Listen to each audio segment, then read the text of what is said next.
Hey guys, if you're looking for help with your Amazon business in terms of troubleshooting or strategy, visit sellersessions.com/consultancy or drop me a message to danny@sellersessions.com. Hey guys, welcome back to Seller Sessions. Again, I bring in Anthony Lee for part 2 on selling on Walmart. How you doing? I'm great. How are you?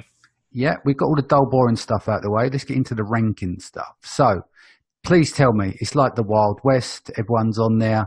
It's like Google 94. It's like Amazon 2011. Is that what we're looking at? Right. Pretty much. Yeah. It's definitely the Wild West. Like I said, it's mostly big brands, so you don't have like the little guys that are playing the game. Yeah. It's just like Amazon used to be, right?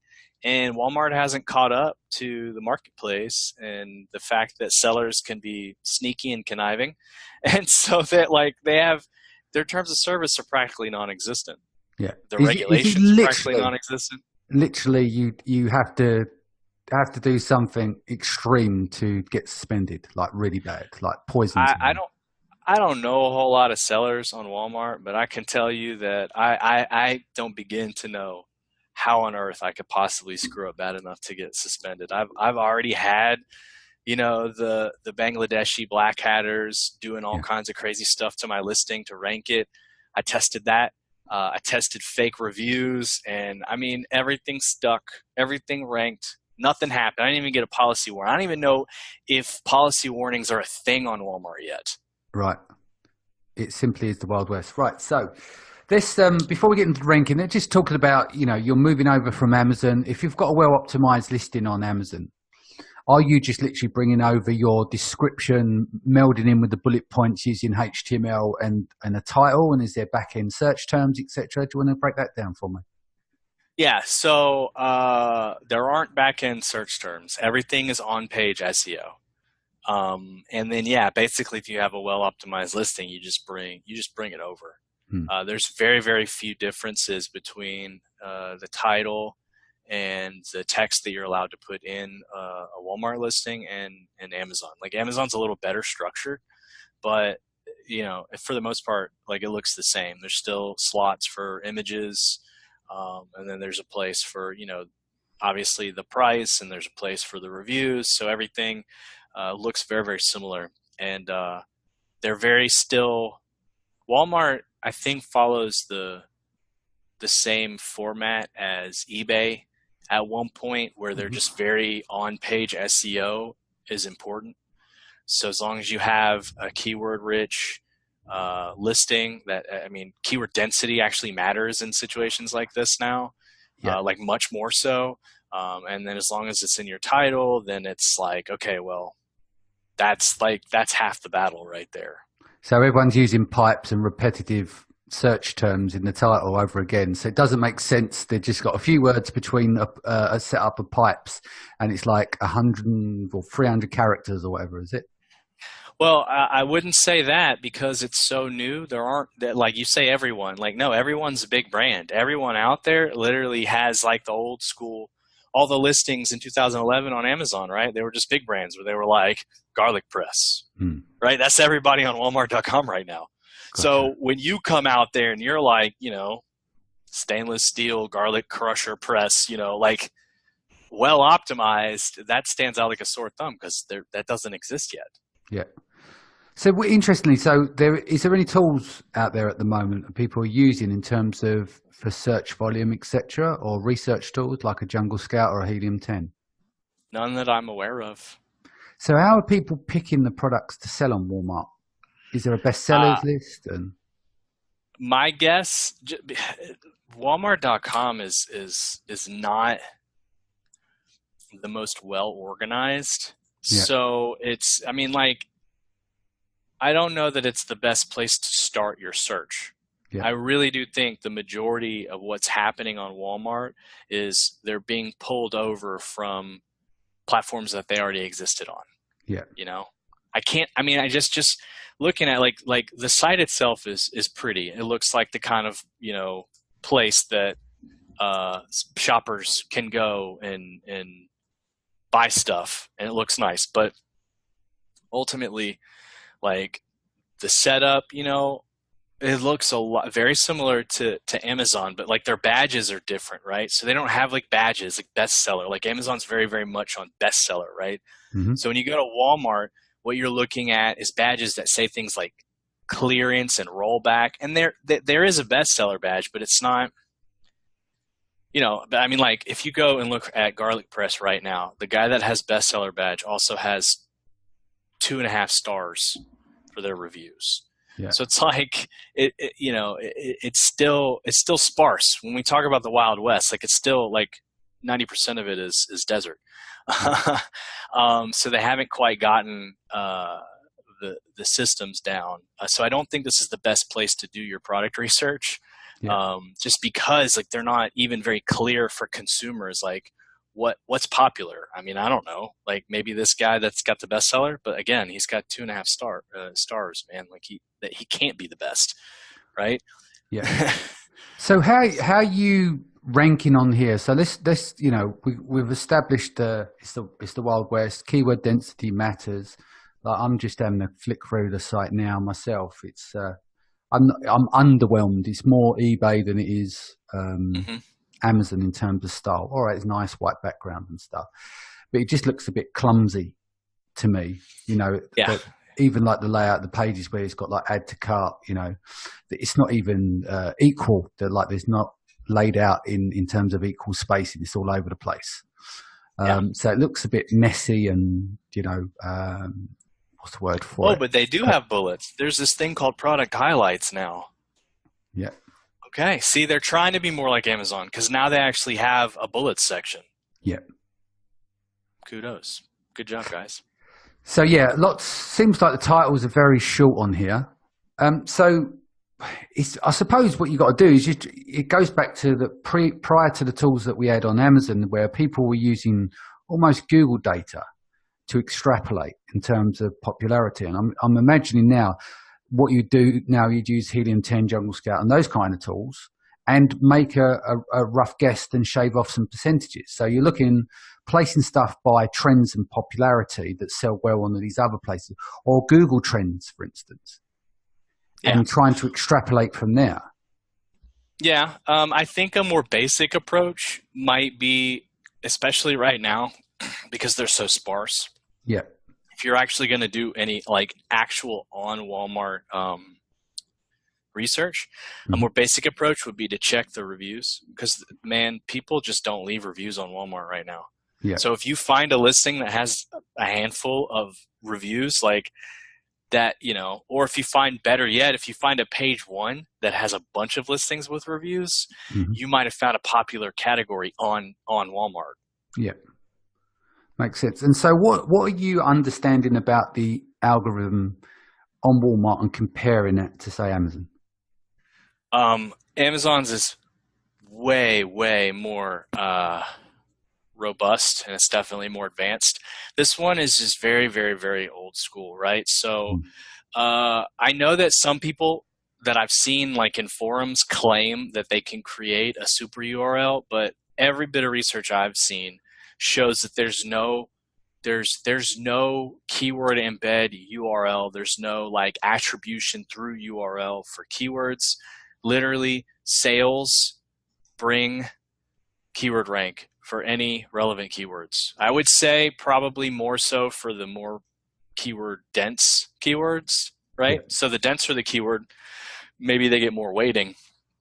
But for the most part, it's all thrown at all of the relevant keywords, which is very inefficient, but it makes it easy to rank right now. Also, what's interesting is page activity actually helps ranking. It's not just sales. Now, sales is a big booster, but I had a page ranked with no sales, nothing but fake reviews. Yeah. Like literally people left reviews and boom, boom, boom, boom, all the way up to like number 4 on page 1 for a big search term. So, search, but that's a big search term. You don't know the search volume. Yeah. According to Google and Amazon, it was a big search. It was for the search term baby carrier, which is pretty big on other platforms. It's also big on eBay. And it's probably the standard term that you'd use, baby for that. Yes. Yeah. Yes, exactly. So, anyway, so yeah, it looks like right now they just they haven't made it very advanced, Hmm. um, which is both good and bad. The good being that it doesn't take much, man. I I did discount promos, so I rolled the price back for three different products on three different occasions. All three of them took less than 15 sales, and all of them made it to page one for multiple keywords. Right. So walk me through a launch per se. I know it's a bit crude and cock-handed. Walk me through a launch on there on one of the products, from doing the listing, density in the title, bullets, etc. How many times you repeat the keyword, etc. And then what you did to create awareness around it. We can talk. I've just noticed that Walmart does sponsored ads. We can talk about that in a minute. But what were you doing to launch to get yourself to page one based on the keywords, and talk us through that? So the first thing I did was I pulled my listing from Amazon. I just used that. Regardless of whether, like, the keyword density was already there, not too repetitive, but I mean, it definitely, my listings are well written, so it definitely repeats the important terms. Yeah. So I just pulled them from Amazon because it was already optimized. I think if you know how to optimize an Amazon listing, this is going to be easy, right? So just pull it over and focus on that. So that's the first thing I did. And then after I did that, I did a price rollback for the promo, right? So I rolled the price back, I think like 55%, right? So originally they were selling for like $35, and then I rolled them back to 15 or $15.99. So it might have been less than 55%, so that I could spur on those sales. Then after I had the discount in place, I just took the link to the product, right? No fancy search link, nothing with keywords in it, because if you can try to manipulate that, and the keywords disappear anyway, like they're inconsequential. The only thing that Walmart seems to care about is the canonical URL. So I took the canonical URL. I actually ran blasts through Sixleaf, which we now offer to the public, but at the time it was still in beta. I was the one testing it. And then I put the deal on our deals and ran it in front of people. And like the very first product only got, I think, 10 sales, right? So I put this in front of a lot of people, but you got to remember it was a $16 product, which is a lot higher than people on these, looking for deals are used to. Yeah, normally but I still got $2-3. But I still got like 10 sales. And then within 4 days, the product, which I had found just from SEO on the bottom of page 2 in the first place for the main keyword I was tracking, made it all the way up to like line number 4 on page 1. And then I repeated that same process with a couple other variations. That's another interesting thing about Walmart is your variations are treated as separate listings. Like they rank separately, even though they're variations. It's very strange.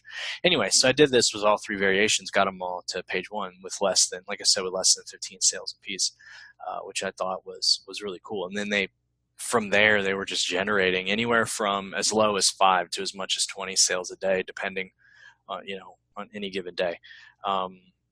So that's, super, super simple rudimentary stuff, but that's what we did. We just put the deal in front of a bunch of people and get a few sales. And then to help it further, there's not a software that exists yet to help with this, but you can manually go and grab the email addresses. They're encrypted just like on Amazon, but you can manually go grab them. So I went and grabbed all of the buyers' email addresses and then went through my Gmail and put them in the BCC line and sent them a follow-up email saying, hey, thanks so much for your support. You mind leaving Break that a out review? for me. Break that down for me, that little hack there.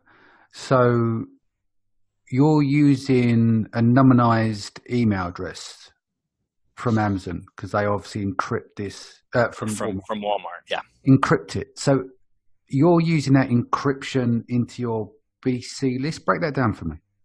Okay, so it works just like Amazon. They have an encrypted email address, and it's just to hide the email address from you, but you can Yeah. still use it to communicate on the Walmart platform. Here's the thing, though.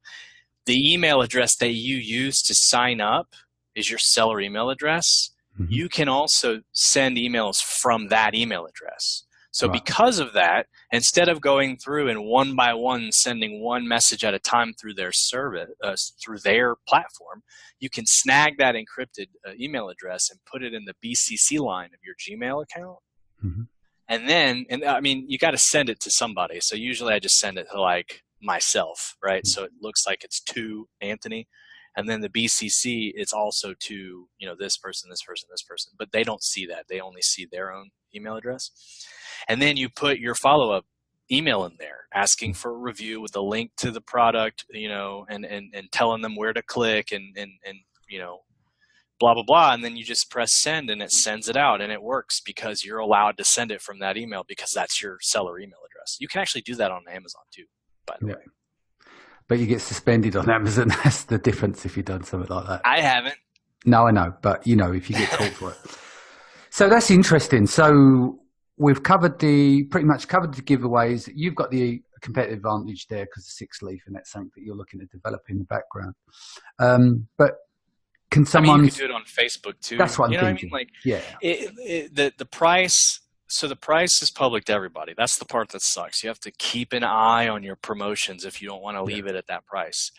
But you can put that out on you know, on Facebook if you have a messenger list. Like, here's the cool part. Hopefully, you've been cultivating your own list over the time that you've been selling on Amazon. And if you have, then you just go to them and say, hey, we're on Walmart now. People are interested in different platforms, especially if they get some kind of advantage out of it. So if you're like, hey, we're running a launch on Walmart, product you would normally spend $4 more for on Amazon is now available at this discount. Yeah. Just visit this link and go buy it. And then you can hit them up galore asking for reviews. And at this point, at this moment right now, Walmart does not seem to care. Yeah. So as long as you have an account on Walmart, you can leave a review, I think, for any product. So, and they don't do verified versus unverified. So, like I said, wild, wild west. Yeah. Let's talk about the PPC side of things. Have you used the sponsored ads on the platform? No, I haven't. I can't.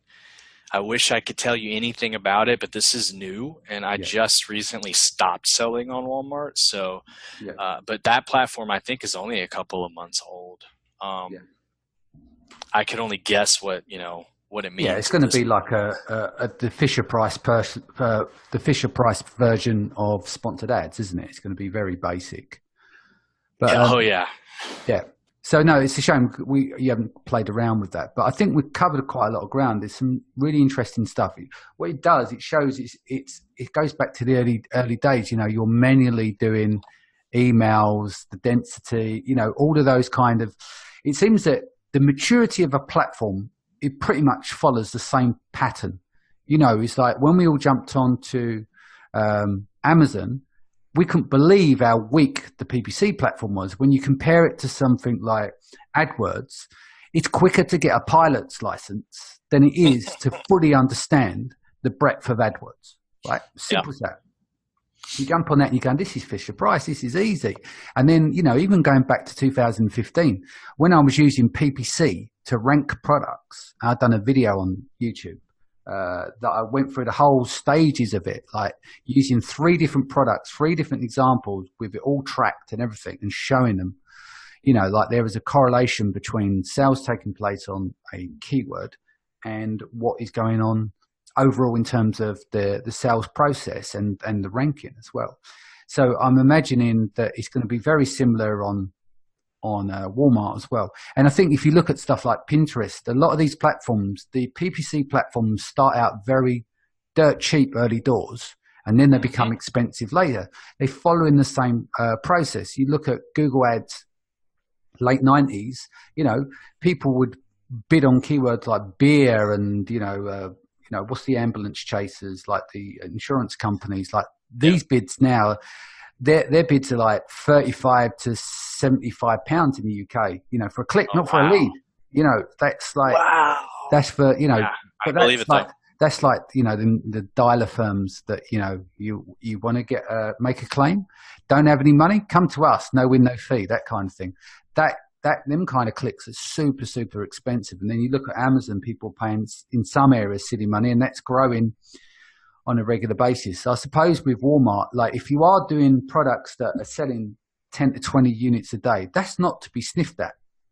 I mean, that's a realistic approach. As long as you can make the numbers work in a 3PL, if you're a big brand, you can make them numbers work generally, because they normally had the facility, like overall, to absorb those kind of costs because they're selling bricks and mortar, aren't they? Exactly, and it's not even just the big brands. Like I said, they're like, for the most part, still Amazon brands, but they're big on Amazon, that sell on Walmart.com and do pretty well.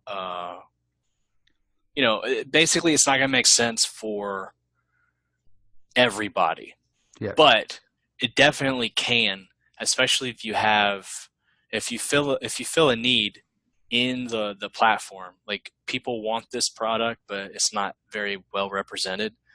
Then it's super easy for you to go on to the platform and actually rank.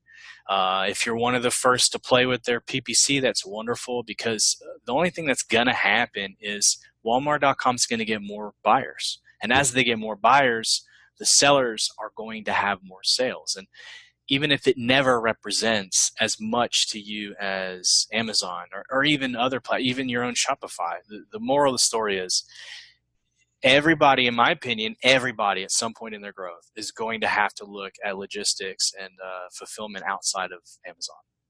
They just have to. You only have to get hit with long-term storage fees a couple of times to know that this is not scalable if you continue to try to grow under Amazon's roof only. Yeah.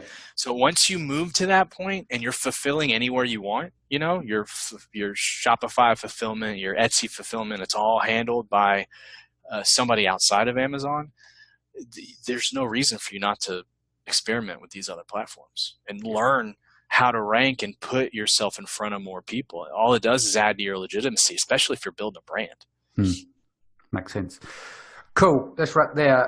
What's the best way that people can reach you? Facebook, unofficial Anthony Lee. That's my page. Hit me up on Messenger. That's really the best way. I'm always on Messenger. Cool. Guys, thanks for joining us. Anthony, thank you for joining us. If this is your first time, don't forget to hit the subscribe button, and I'll see you again soon. Take care.